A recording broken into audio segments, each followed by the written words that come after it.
எல்லாருக்கும் வணக்கம். பரிகாரம் பலிக்குமா? இதான் கேள்வி.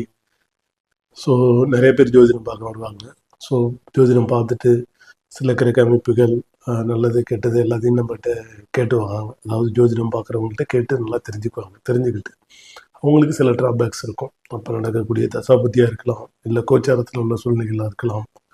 ஏதோ ஒரு சுச்சுவேஷன்ஸ் ஜாதகத்தில் உள்ள தசாபுத்தி ஒரு 6 8 தசா அதிபதியோட தசாபுத்தி நடக்கலாம்.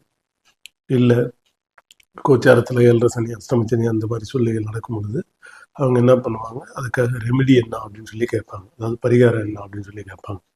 ஸோ ஜோதிடர்களும் சில பரிகாரங்களை குறித்து கொடுப்பாங்க. சில பேர் வந்து ஹோம் ரெமெடி கொடுப்பாங்க. சில பேர் பார்த்தீங்கன்னா அதாவது கோயிலுக்கு போயிட்டு வாங்க, ஏதாவது ஒரு கோயிலில் போயிட்டு அங்கே போயிட்டு இந்த மாதிரி பூஜை பண்ணுங்க அப்படின்ற மாதிரி சில ஸ்டெப்ஸை கொடுத்து அவங்களை பண்ண சொல்லுவாங்க. ஸோ ஜோதிடம் எங்கே வந்து பிரச்சனைக்கு உள்ளாக்கப்படுதுன்னா இங்கே தான் ஆக்சுவலாக. ஸோ பரிகாரம் அவங்க பண்ணிட்டு வந்ததுக்கு அப்புறமும் அந்த பிரச்சனைகள் வாயாது. ஸோ இப்போ அந்த இடத்துல தான் அவங்க என்ன பண்ணுவாங்க, ஜோதிடர்கள் எல்லாம் பொய், ஜோதிடம் பொய், எல்லாம் பரிகாரம் அப்படின்னு சொல்லி பொய் சொல்கிறாங்க அப்படிங்கிற மாதிரி நிறைய அவதூறுகள்லாம் வெளிவர ஆரம்பிக்கும். ஸோ இப்போ அந்த அடிப்படையில் நாம் என்ன சொல்கிறோம் அப்படின்னா, அதாவது பரிகாரங்கிறது உண்மையாக பொய்யா அப்படின்னு சொல்லி பார்க்க போனால் ஒரு குறிப்பிட்ட மக்களுக்கு மட்டும்தான் அந்த பரிகாரம் பலிக்கும். ஓகேங்களா? ஜோதிடத்தை விடுங்க, சிறு வயதுலேருந்தே ஓகேங்களா ஒரு பிரச்சனைகளுக்கு மாற்று வழியை சிந்திப்பாங்க. ஏதாவது கோயிலில் போயிட்டு சின்னதாக ஒரு பூஜை பண்ணுறது, இல்லை ஒரு பூஜை புனஸ்காரம் பண்ணுறது, ஏதாவது ஒரு ஸ்டெப்ஸ் வச்சுருப்பாங்க. சின்ன வயசுலேருந்து சில பேருக்கு அதில் ஈடுபாடு இருக்கும். இந்த மாதிரி பண்ணால் சரியாகுன்ற ஒரு நம்பிக்கை இருக்கும். ஓகேங்களா? அந்த மாதிரி நபர்கள் ஜாதகம் பார்க்க போகும்போது அவங்களுக்கு பரிகாரத்தை ஜோதிடர்கள் கொடுக்கும்போது அந்த நம்பிக்கையோட அவங்க போய் பண்ணும் பொழுது அது அவங்களுக்கு பலிக்கும். ஸோ மீதி பேருக்கு பலிக்காது. அப்போ மீதி பேர் என்ன பண்ணுவாங்க, இது சொல்கிறதெல்லாம் பொய் அப்படிங்கிற மாதிரி தான் பேச ஆரம்பிப்பாங்க. அப்போ பரிகாரம் அவங்களுக்கு அந்த குறிப்பிட்ட சின்ன வயசுலேருந்து அந்த பரிகாரத்து மேலே நம்பிக்கை இருக்கிறவங்களுக்கு மட்டும்தான் பலிக்குமா அப்படின்னா ஆமாம், அதான் உண்மை.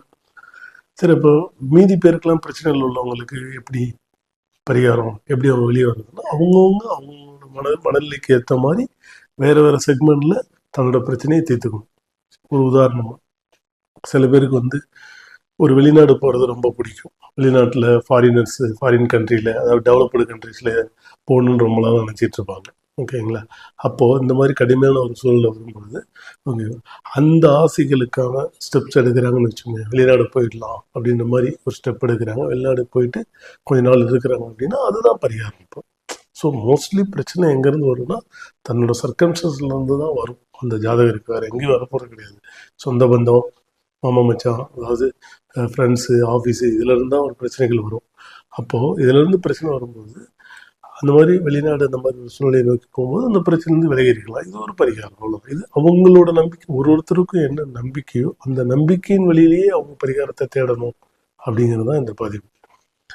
சில பேர் பார்ப்பான், ஒரு டூரு, ஒரு ஊட்டி, கொடைக்கானல், இல்லை மலை பிரதேசம் இந்த மாதிரி போனால் பிடிக்கும் அப்படின்னா ஒரு ரெகுலர் இன்டர்வல் அந்த மாதிரி போயிட்டு வரணும். அப்படின்னா அவரோட பிரச்சனைகளை கொஞ்சம் ரீசெட், பிரச்சனைகள் தீர்க்க முடியும்னு நான் சொல்ல வரல. இது நான் சொல்கிற எந்த பரிகாரமும் பிரச்சனைகளை முழுசாக தீர்க்காது. அந்த போகக்கூடிய அந்த காலகட்டத்தில் கொஞ்ச நாள் பிரச்சனைகளை நிறுத்தி வைக்கும். நிறுத்தி வைக்கின்றதை விட கொஞ்சம் தேக்கி வைக்கும், அப்படி கூட எடுத்துக்கலாம். ஆனால் கண்டிப்பாக அந்த பிரச்சனைகள் அந்த பீரியட் வரைக்கும் போகும். அந்த தசாபுத்தியோ இல்லை 7.5 அஷ்டம சனி காலங்களோ அது முடியும் பொழுது தான் அந்த பிரச்சனைகள் முடிவுக்கு வரும். இன்பிட்வீன் இது எல்லாமே ஒரு டெம்பரரி ஒரு மெடிசின் மாதிரி தான், ஒரு ரெமெடி. ஆக்சுவலாக டெம்பரரியாக அதை பாஸ் பண்ணுறது அவ்வளோதான். ஒரு உதாரணத்துக்கு பரிகாரம் பண்ண கோயிலுக்கோ எங்கேயோ போகிறோம், அந்த நாள் பண்ணிட்டோம் அப்படின்ற ஒரு மன திருப்தி இருக்கும். பண்ணி முடிச்சதுக்கப்புறம் ஒரு 2 நாள் அதுக்கான மைண்ட் செட், ஓகே நம்ம பண்ணிட்டா எந்த பிரச்சனையும் வராது அப்படின்ற மாதிரி நம்ம நம்புவோம். ஓகேவா? அதுக்கப்புறம் ஸ்லோவாக அந்த பிரச்சனை மறுபடியும் ஓப்பன் ஆகி அது கண்டினியூ ஆகிட்டு தான் இருக்கும். அந்த அந்த பிரச்சனை எப்போ முடியுன்ற சூழ்நிலைகள் இருக்கோ உங்களோட ஜாதகப்படி அப்போ தான் முடியும். அது வரைக்கும் அந்த பெயின் வந்துட்டு தான் இருக்கும். ஸோ அது வரைக்கும் நீங்கள் என்ன பண்ணணும், அந்த பரிகாரத்தை உங்களால் முடிஞ்ச வரைக்கும் அப்படியே சின்ன சின்னதாக பண்ணி உங்களோட மைண்டை அப்படியே கொஞ்சம் டைவர்ட் பண்ணுறக்கூடிய வேலைகள் தான் அந்த பரிகாரங்கிறது. ஓகேங்களா? அதுவும் அந்த கோயில், அந்த பரிகார சம்பந்தமான நம்பிக்கை அவங்க ஜாதகத்திலேயே அந்த அமைப்பு இருக்கப்பட்டவர்கள் தான் அதை செய்ய முடியும். இப்படி ஒருத்தருக்கும் ஒரு பரிகார ஸ்டெப் இருக்குது. இப்போ வெளிநாடு போனால் சில பேருக்கு அது பரிகாரம், அங்கே போனால் பிரச்சனைகள் வந்து தள்ளி இருக்கலாம், அது ஒரு பரிகாரம். சில பேருக்கு அப்பப்போ ஒரு மந்த்லி ஒன்ஸ் இல்லை மந்த்லி ட்வைஸ் அந்த மாதிரி ஒரு temporary 1 day trip 2 days trip அப்படின்ற மாதிரி ஒரு டூர் அந்த மாதிரி போயிட்டு வந்தால் கொஞ்சம் ரிலாக்ஸ்டாக இருக்கும். அது ஒரு பரிகாரம். போயிட்டு வர வரைக்கும் அந்த பிரச்சனைகள் பாஸ் பண்ணிடும். ஓகே. ஸோ இதே மாதிரி நம்ம சொல்லி அவங்கவுங்க மைண்ட் செட்டில் என்ன என்ன அவங்களுக்கு ஹாப்பினஸ் கொடுக்குமோ சின்ன வயசுல இருந்தே அந்த ஸ்டெப்பை நோக்கி நகரும் பொழுது டெம்பரரியாக அந்த பிரச்சனையை தள்ளி வைக்கலாம். தள்ளி வைக்கலான்ற கூட சொல்ல முடியாது, டெம்பரரியாக நிறுத்தி வைக்கலாம். பட் எகைன் அது ஒரு நாள் 2 நாள் தான். திருப்பி அதை மறுபடியும் அந்த பிரச்சனைகள் லைஃப்பில் வரதான் செய்யும். அதை நம்ம ஃபேஸ் பண்ணி தான் ஆகணும். அந்த பீரியட் முடியணும். இதர் தசாபதியாக இருக்கலாம், இல்லை அஷ்டமச்சனி ஏழரசனியாக இருக்கலாம். அந்த டைம் முடியும் போது மட்டும்தான் ஓகே அந்த பிரச்சனைகள் முழுமையாக முடிவடையும்.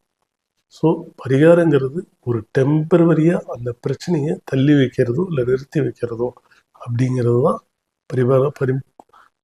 பரிகாரத்தோட அடையாளம். அது ஒரு மனிதனோட மனநிலையை பொறுத்து, அவங்களோட எண்ணங்களை பொறுத்து, அவங்களோட ஆசைகளை பொறுத்து அந்த பரிகாரங்கள் வேறுபடும். கோயிலுக்கு போகிறதுங்கிறது ஒரு விதமான பரிகாரம். எல்லாருக்கும் அதே எழுதும்போது அது தவறாகுதே, அது எப்படி பரிகாரம் உண்மை அப்படிங்கிற கேள்வியை எழுப்புறவங்களுக்காக தான் அந்த பதிவு. நன்றி.